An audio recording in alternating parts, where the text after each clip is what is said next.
Welcome to Pakistani father and son reaction. तो यार मेरा नाम वजाहत है नाना जी। यार, अगर सच जानना है आपको इंडिया पाकिस्तान से रिलेटेड तो हमारे चैनल को सब्सक्राइब कर ले ताकि आपको सच हमेशा जानने को मिलता रहे। भाई साहब टीटीपी ने कर लिया है पाकिस्तान की चौकी पर बड़ा कब्जा, और भाई साहब कहा जा रहा है कि भाई उन्होंने ये जीत नाम की है भारत के। भाई साहब जाहिर सी बात है, पाकिस्तान से तंग है तो भाई भारत से मदद भी मांगते हैं, और फिर भाई साहब जीत भारत के नाम करनी तो है। वॉच करते हैं, करते हैं स्टार्ट। नाज़रीन इकराम, खौफनाक तसादुम की राह हमवार हो चुकी है। पाकिस्तान के सबर का पैमाना बहुत पहले से लबरेज था।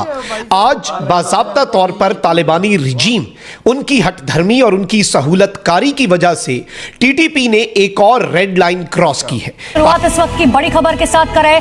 पाकिस्तान से इस वक्त की बड़ी खबर आ रही है। पाकिस्तानी सेना की चौकी पर कब्जा किया गया। तहरीके तालिबान पाकिस्तान यानी कि टीटीपी ने कब्जा किया। दोस्तों, सबसे इम्पोर्टेंट चीज़ इस वक्त ये है कि भारत के जो मिनिस्टर ऑफ एक्सटर्नल अफेयर हैं वो अमेरिका के अंदर है। वो अमेरिका में क्या कर रहे हैं, ये बड़ा इंपॉर्टेंट सवाल है। अब no this is a question which is very significant कि इंडिया वहां पे क्या कर रहा है और ट्रम्प साहब जो हैं वो कैसे देख रहे हैं चीज़ों को। वो कहते हैं ना कि शाही कभी परवाह से थक कर नहीं गिरता, शाही कभी परवाह से थक कर नहीं गिरता, पुरदम है अगर तू तो नहीं खतरे उफ्ताद। वो 1043 सीटें थीं टोटल, जिसमें से 200 से जायद जो हैं बीजेपी और जेडीयू, जो नीतीश कुमार की पार्टी, इनका आपस में अलायंस था ना, एनडीए, नेशनल डेमोक्रेटिक अलायंस, उन्होंने 204 या 203 या 204 सीटें जीत ली हैं। यानी ये कि अब तो 3/4 मेजॉरिटी मिल गई है। 2/3 की क्या बात करें।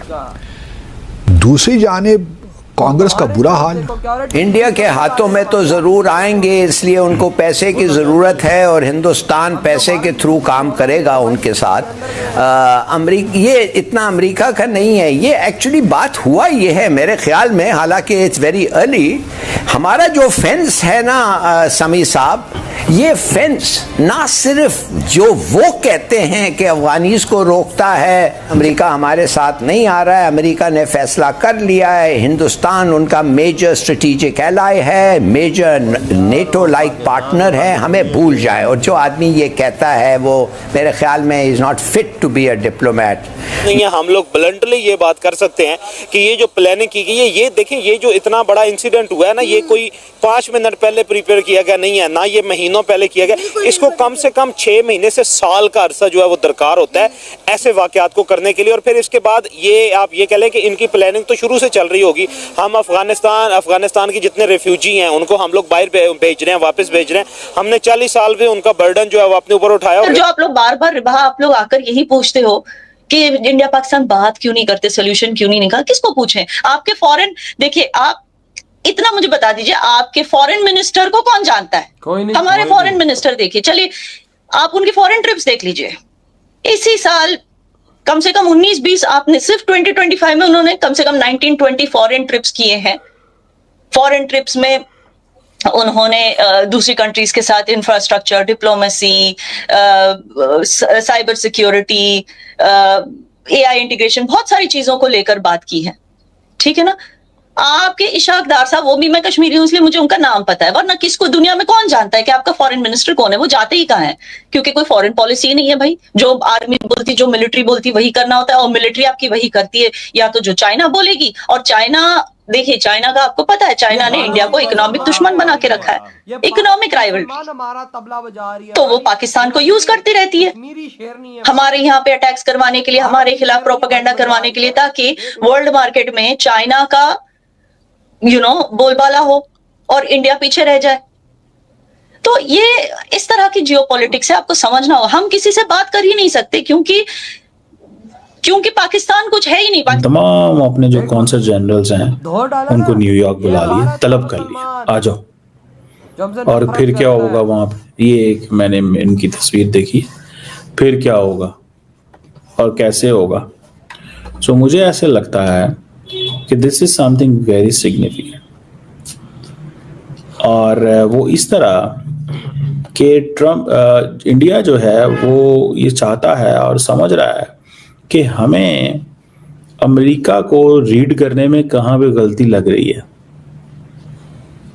अमेरिका को रीड करने में कहाँ पे गलती लग रही है। ये शायद ये मेरी एक असेसमेंट है। और मैं थोड़ा सा बताता चलूं, जब पिछली दफ़ा जब ट्रंप अभी पावर में नहीं आए थे तो जयशंकर ने उस वक्त भी अमेरिका का दौरा किया था और इसी तरह तमाम कौंसल जनरल्स को बुलाया था और ये 2, 3, 4 दिन दिसंबर के आखिरी दिनों में वहां पे रहे थे।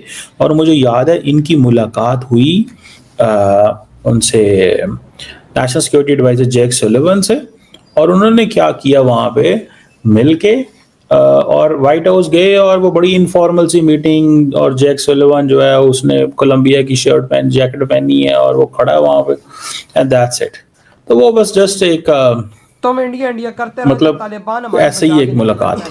अब no this is a question which is very significant कि इंडिया वहां पे क्या कर रहा है और ट्रंप साहब जो हैं वो कैसे देख रहे हैं चीजों को। मैदान में अभी मैं देख रहा था कि जो अभी रिसेंटली इंडिया के अंदर ये वाकया हुआ है, इस पे आई थिंक जो इंडियन लीडरशिप है दे वर वेरी मच कंसर्न्ड कि अमेरिकन क्या पोजीशन लेते हैं। तो देख रहा था मैं कि जो हैं secretary of state Marco Rubio, उन्होंने कहा है जी कि अमेरिका ने इंडिया को हेल्प ऑफर की है लेकिन वो चीज़ों को बहुत अच्छे जानते हैं, वो प्रोफेशनल हैं, ये हैं वो हैं, इस तरह की चीज़ें। और उन्होंने कहा जी कि इंडिया ने इसको टेररिस्ट इंसिडेंट कहा था और क्या इंडिया पाकिस्तान के टेंशन्स बढ़ सकती हैं। उन्होंने कहा जी कि हमें इस पोटेंशियल का पता है एंड हम इसको समझ रहे हैं। इधर हुई है वीडियो खत्म। देखो ना भाई तालिबान कैसे हमें मार रहा है, कैसे हमारे मार रहा है भाई साहब। देखो हमारी चौकियों पे कब्जे कर रहा है, हमारी आर्मी से वो युद्ध कर रहा है। और भाई साहब हम भारत से कैसे युद्ध करेंगे, भारत को कैसे टक्कर देंगे जब हमारे देश के अंदर ही ये सांप हमें डस रहे हैं। हम कैसे भारत के अंदर तो रोटी की लाइनें लगी हुई हैं, आटा नहीं है, लोग तो भाई कुत्ते की तरह बेइज्जत हो रहे हैं इस देश के अंदर। और ऊपर से तालिबान हरामी भाई साहब हमारी बजा रहे हैं। सीधी सी यार वजह सच्ची बात बताऊं ना, हमने खुद ही इनको पाला है, पूछा है, बड़ा किया है, हर इनकी खिदमत की है, इनको दूध पिलाया है, सब कुछ किया है, हमें डस रहे हैं। देख लो भाई साहब, फिर हम ये मुकाबला नहीं कर सकते तो फिर इंडिया का भाई मुकाबला साहब कैसे अगर करेंगे? वो कर रहे हैं हरामियों पे स्ट्राइक करके मार दो।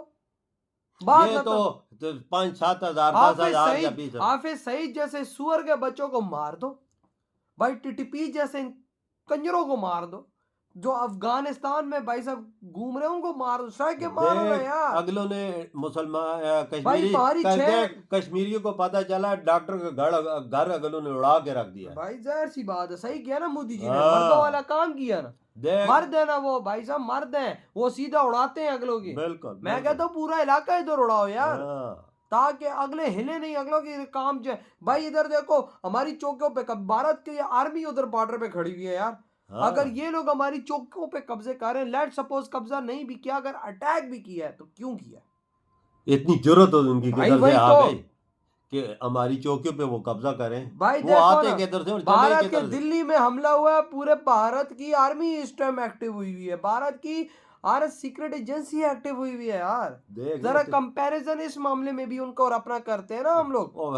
हमारे यहाँ भी इस्लामाबाद में बस मामलात रफा दफा, इधर मस्जिद में ब्लास्ट करके निकल जाते हैं, कोई उनको फर्क नहीं। और आज खबर आई है कि भाई साहब टीटीपी ने हमारी चौकी पे भाई साहब हमला कर दिया। अंदाजा लगा ना कैसे तुम कंट्रोल करोगे भाई? या तो स्ट्राइक करके इनको खत्म कर दो, या तो वे भाई भारत आगे खड़ा हुआ है, उससे भी मुकाबला हमने करना। वो तो 4-5 लाख फौज लेके बैठा हुआ है बॉर्डर पे। बॉर्डर पे सिर्फ, और हमारी टोटल है यार इतनी।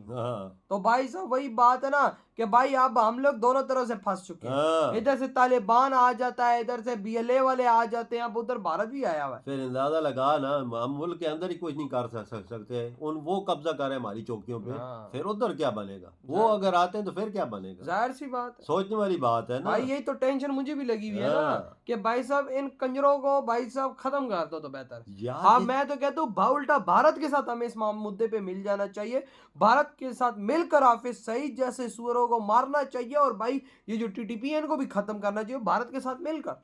बिल्कुल मैं कहता हूँ तब मजा, दोनों देश शांति से तभी बैठेंगे भाई, तभी जिंदगी गुजरेगी दोनों देशों की शांति से, जब ये जिस दिन ये काम होगा। बिल्कुल। आपके क्या थॉट है? इधर ही वीडियो खत्म करते तो बाय।